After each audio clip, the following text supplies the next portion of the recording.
পরিস্থিতির অবনতি হয়েছে নোয়াখালীতে। অন্যদিকে রাঙামাটিতে পানি কমতে শুরু করলেও দেখা দিয়েছে পাহাড় ধসের সংখ্যা। বন্যার সবশেষ খবর জানাতে এখন এই মুহূর্তে যুক্ত হচ্ছেন নোয়াখালী সোনাইমুড়ি থেকে নাসিম শুভ। আপনার কাছে জানতে চাই বন্যার সার্বিক পরিস্থিতি এবং কতটা অবনতির দিকে যাচ্ছে বন্যার যে এখন পানিবন্দী অবস্থা আছে, এবং পানিবন্দী মানুষের দুর্ভোগের কথাও জানাবেন।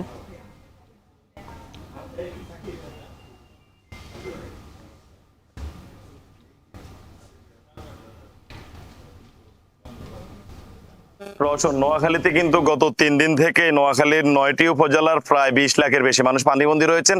আমি এই মুহূর্তে আছি নোয়াখালীর সোনাইমুড়ি উপজেলার সোনাইমুড়ি পৌরসভার বিজয়নগর গ্রামে, এবং আমার পিছনে দেখতে পাচ্ছেন আসলে সড়কে যত দূর চোখ যায় তত দূর পানি, কোথাও হাঁটু পানি, কোথাও কোমর পানি, আবার অধিকাংশ জায়গায় প্রত্যন্ত এলাকায় সেখানে কিন্তু গলা পর্যন্ত পানি ওঠার মতো ঘটনা ঘটেছে। তো আমি এলাকায় সকাল থেকে ঘুরে দেখেছি আসলে অধিকাংশ লোকজনে কিন্তু সোনাইমুড়ি উপজেলা তারা নিজেদের বাড়ি ঘর ছেড়ে অনেকে আশ্রয় কেন্দ্রে আশ্রয় নিয়েছেন, অনেকে আবার প্রধান যে মহাসড়ক রয়েছে সেটির বিভিন্ন জায়গায় কোনোভাবে আশ্রয় নিয়েছেন এবং খুবই মানবেতর জীবনযাপন করছেন। এখানে ব্যক্তিগত উদ্যোগে এবং বিভিন্ন সামাজিক ও স্বেচ্ছাসেবী সংগঠন থেকে আমরা দেখতে পেয়েছি অল্প একেবারে নগণ্য পরিমাণ কিছু ত্রাণ সামগ্রী এসেছে। অধিকাংশ মানুষই কিন্তু এখন পর্যন্ত কোনো ত্রাণ সামগ্রী পায়নি। আমি কথা বলেছি এখানে যারা স্থানীয় রয়েছেন তারা বলছেন আসলে অধিকাংশ ত্রাণ সামগ্রী যেগুলো শহর কেন্দ্রিক সেখানে পৌঁছে, আসলে এইসব এলাকায় কিন্তু মানুষ এখনো অনেকে না খেয়ে আছে, এবং এই জলাবদ্ধতায় গত 4 দিন থেকে অনেকে আসলে তাদের ঘরে চুলা জ্বালানোর মতো কোনো পরিবেশ নাই। তো রোশন, এই এলাকার স্থানীয়রা যেটি বলছেন সেটি হচ্ছে অতি দ্রুত এই সকল এলাকাকে দুর্গত এলাকা ঘোষণা করে এখানে যেন জরুরি ভিত্তিতে সরকারের সেবা, সরকারের ত্রাণ সামগ্রী পৌঁছে দেওয়া হয়। পাশাপাশি যারা ক্ষতিগ্রস্ত হয়েছে অনেকে ঘর বাড়ি তাদের ভেসে যাওয়ার মতো ঘটনা এই এলাকায় ঘটেছে, তাদেরকে যেন সহযোগিতা আনা হয় সেজন্য দাবি জানিয়েছেন। আমি বলে রাখি এই এলাকায় সকাল থেকে ঘুরে যেটি দেখেছি সেটি হচ্ছে এই এলাকায়ও কিন্তু নোয়াখালীর অন্য 8টি উপজেলার মতো এখানে গতকাল থেকে কিন্তু বৃষ্টি বন্ধ হয়ে গেছে। কিন্তু বৃষ্টি থেমে গেলেও থেমে যায়নি এলাকার মানুষের আশঙ্কা, কারণ এখানে কিন্তু বৃষ্টি থামলেও ফেনী থেকে যে উজানের যে পানির ঢল সেটি কিন্তু এখনো ক্রমশই বাড়ছে। আমি এখন যেখানে দাঁড়িয়ে আছি আমার পায়ের নিচে দিয়েও কিন্তু পানির ঢল যাচ্ছে, এবং এই ঢলের পরিমাণ কিন্তু যতই সময় যাচ্ছে ততই বাড়ছে, এবং ততই বাড়ছে কিন্তু এখানের যে স্থানীয়রা রয়েছেন তাদের মধ্যে আশঙ্কা, উৎকণ্ঠা। আমি কথা বলেছি এই উপজেলা সোনাইমুড়ি উপজেলার যিনি নির্বাহী কর্মকর্তা রয়েছেন তার সাথে, তিনি জানিয়েছেন সোনাইমুড়ির অধিকাংশ প্রায় বলা যায় প্রত্যেকটি এলাকায় কিন্তু এখন পর্যন্ত পানির নিচে এবং কোথাও তেমন দৃশ্যমান কোনো উন্নতি নেই। আর যে সকল আশ্রয় কেন্দ্রগুলো রয়েছে তারা কিন্তু কেবলমাত্র সে সকল আশ্রয় কেন্দ্রগুলোতেই তাদের ত্রাণ কার্যক্রম এখন পর্যন্ত পরিচালনা করতে পেরেছেন। বাকি যে সকল প্রত্যন্ত অঞ্চল রয়েছে অনেক এলাকায় এখনো যোগাযোগ করা সম্ভব হয়নি, সে সকল এলাকায় কিন্তু তারা খোঁজ খবর নেওয়ার চেষ্টা করছেন, এবং সে সকল এলাকায়ও কিন্তু তারা তাদের ত্রাণ কার্যক্রম চালানোর জন্য প্রস্তুতি নিচ্ছেন। তো রোশন, এই ছিল আসলে নোয়াখালী থেকে বন্যা পরিস্থিতির এখন অবধি আমার কাছে সবশেষ। এদিকে রাঙামাটিতে আছেন আমাদের সহকর্মী জিয়াউর রহমান জুয়েল। আপনার কাছে জানতে চাই, যারা পাহাড় ধসের শঙ্কায় আছেন তাদের সরিয়ে নেওয়ার জন্য কর্তৃপক্ষ কোনো ব্যবস্থা নিয়েছে কিনা, এবং জেলায় কতটি আশ্রয় কেন্দ্র প্রস্তুত করা হয়েছে?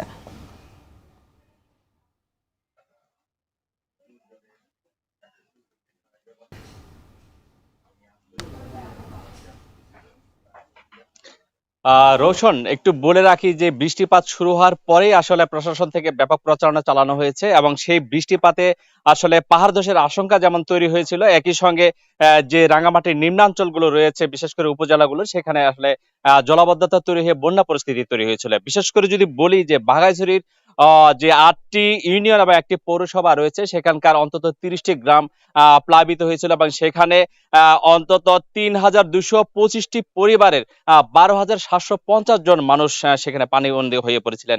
এখন পর্যন্ত সেখানে যদি বলি যে বাঘাইছড়িতে সেখানে 15টি আশ্রয় কেন্দ্র খোলা হয়েছিল, যেখানে 27টি আশ্রয় কেন্দ্রে 2000-এর বেশি মানুষ আশ্রয় নিয়েছেন। এবং এর বাইরে আরেকটু বলতে চাই যে জেলার সদর সহ যে আশেপাশে যে এলাকাগুলো রয়েছে যেখানে পাহাড় ধসের ঝুঁকি তৈরি হয়েছে সেখানকার মানুষজনকে আসলে আশ্রয় কেন্দ্রে নিয়ে আসা হয়েছিল। প্রশাসনের জেলা প্রশাসন এবং উপজেলা প্রশাসন সেই বিষয়ে তড়িৎ পদক্ষেপ নিয়েছেন। এখন পর্যন্ত কোনো মানুষ এই মুহূর্তে সেভাবে আসলে ঝুঁকিপূর্ণ এলাকায় নেই। একটুখানি বলি যে রাঙামাটির যে বন্যা পরিস্থিতি এবং পাহাড় ধসের সংখ্যা তৈরি হয়েছিল সেখানে পরিস্থিতি সামাল দেওয়ার জন্য 267টি আশ্রয় কেন্দ্র খোলা হয়েছিল, এবং সেখানে রাঙামাটি সদর সহ বাঘাইছড়ি, বরকল জুরাছড়ি, বিলাইছড়ি, একই সঙ্গে কাউখালী, নানিয়াচর এই অঞ্চলগুলোতে যে নিম্নাঞ্চল রয়েছে সেখানে প্লাবিত হওয়ার ঘটনা ঘটেছে। সেখানে আসলে এই পরিস্থিতি সামাল দেওয়ার জন্য প্রশাসন থেকে যে জরুরি ত্রাণ তৎপরতা সেটি যেমন অব্যাহত রেখেছিলেন, বেসরকারি বিভিন্ন প্রতিষ্ঠানও সেখানে ত্রাণ সহায়তা অব্যাহত রেখেছেন। এখন পর্যন্ত গতকাল দুপুর পর্যন্ত 10,200 পরিবার, 200 মানুষ আসলে এই আশ্রয় কেন্দ্রগুলোতে অবস্থান করছিলেন। এখন পর্যন্ত সর্বশেষ কিছু মানুষ আবহাওয়া ভালো হওয়ায় গতকাল থেকে যে রোদের একটু দেখা গেছে পরিস্থিতি ভালো হয়, বৃষ্টিপাত না হওয়ায় অনেক মানুষ তাদের নিজেদের ঘর বাড়িতে ফেরত গেছেন। এখন পর্যন্ত 9,800 জন মানুষ আশ্রয় কেন্দ্রগুলোতে অবস্থান করছেন।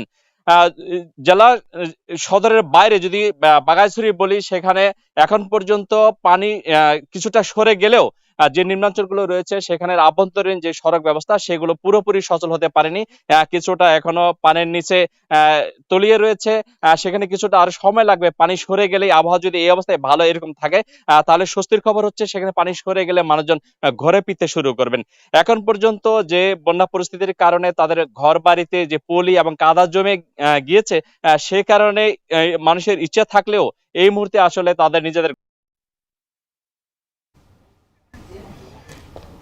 রাঙামাটি থেকে এবার আমরা চলে যেতে চাই খুলনায়। সেখানে আছেন আমাদের সহকর্মী তরিকুল ইসলাম।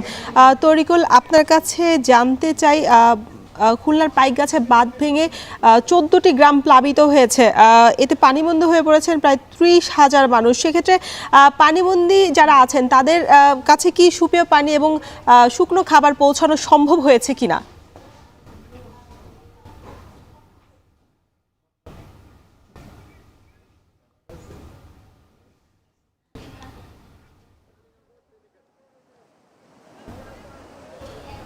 হ্যাঁ, খুলনার পাইকগাছা উপজেলার দেরিটু ইউনিয়নের কালীনগর এলাকায় এখানে যে বেড়িবাঁধ ভাঙন দেখা দিয়েছিল 2 দিন আগে, সেই বেড়িবাঁধে কিন্তু এখনো পর্যন্ত সংস্কার করতে পারেনি এখনো পর্যন্ত পানি উন্নয়ন বোর্ড। এর ফলে কিন্তু গ্রামে পর গ্রাম কিন্তু প্লাবিত হচ্ছে। এই পর্যন্ত 14টি গ্রাম গতকাল পর্যন্ত প্লাবিত হয়েছে এবং এই এখানে প্রায় 20 থেকে 25,000 এই গ্রামগুলোতে মানুষ বাস করে। তবে এখানকার মানুষের প্রতিটি বাড়িতেই কিন্তু বলা চলে যে পানি প্রবেশ করেছে এবং গবাদি পশু সহ তাদের যে অন্যান্য মালামাল রয়েছে বা জানমাল রক্ষার্থে তারা অনেক চেষ্টা করে যাচ্ছে। বেড়িবাঁধের উপর বা উঁচু জায়গায় তারা আশ্রয় নিয়েছে। এছাড়া এখানকার সাইক্লোন শেল্টার এই এলাকাতে নাই। যেসব স্কুলগুলো রয়েছে সেই সব স্কুলগুলোতে কিন্তু সাধারণ মানুষ আশ্রয় গ্রহণ করেছে। এবং আমরা আরেকটি বিষয়, সেটা হচ্ছে যে প্রশাসনের পক্ষ থেকে যে ত্রাণ সহায়তা সেটি শুধুমাত্র শুকনো খাবার, যে চিড়া, মুড়ি বা বিস্কুট এই জাতীয় খাবার কিছু দেয়া হয়েছে।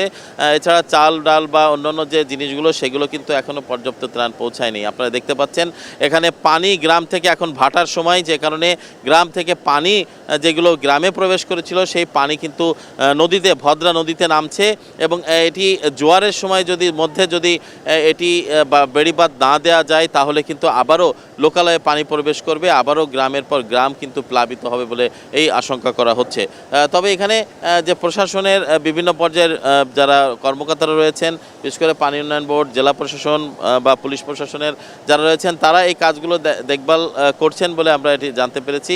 এছাড়া এখানে যে পানির যে চাপ নদীতে, ভদ্রা নদীতে, সেই পানির চাপ কিন্তু আজকেও কিন্তু অব্যাহত রয়েছে।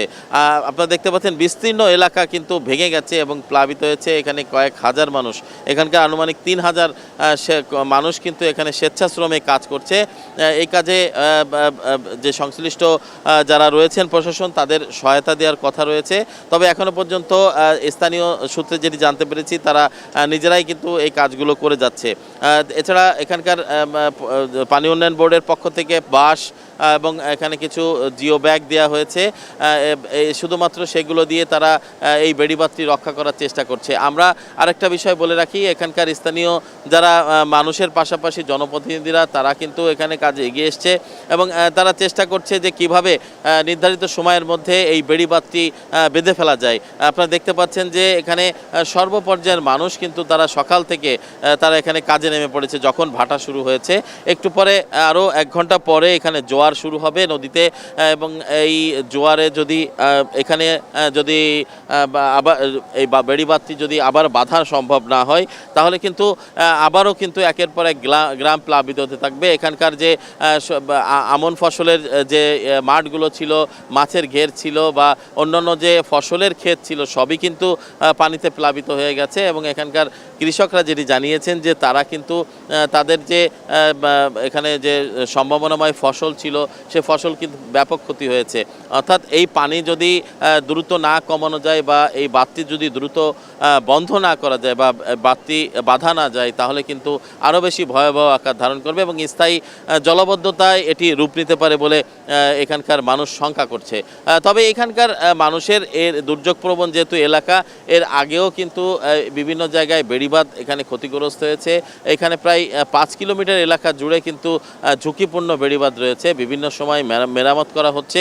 তবে এখানকার স্থায়ী বেড়িবাঁধ যদি না টেকসই কংক্রিটের যে বেড়িবাঁধ সেটি যদি নির্মাণ করা না হয় তাহলে কিন্তু আরও বেশি সাধারণ মানুষ বা এই এলাকার মানুষের ক্ষতিগ্রস্ত হবে। পাশাপাশি পরিবেশ প্রতিবেশ এবং এখানকার কৃষি, এখানকার মৎস্য সব কিছু কিন্তু আসলে ক্ষতির মুখে পড়বে। তো এখানে দীর্ঘমেয়াদী পরিকল্পনার আহ্বান জানিয়েছেন এখানকার সাধারণ যারা সচেতন মানুষ রয়েছেন এবং এই পরিকল্পনা গ্রহণ না করলে অচিরেই এইসব এলাকা কিন্তু পানিতে ডুবে থাকবে বলে তারা শঙ্কা করছেন। সব মিলিয়ে এই ছিল আমার কাছে খুলনার পাইকগাছার দেলিটু ইউনিয়নের কালীনগর এলাকায় বেড়িবাঁধ ভেঙে যে গ্রাম প্লাবিত হয়েছে সেখানে মানুষের দুর্ভোগ এবং বাঁধ বাঁধার চেষ্টা তার সর্বশেষ খবর।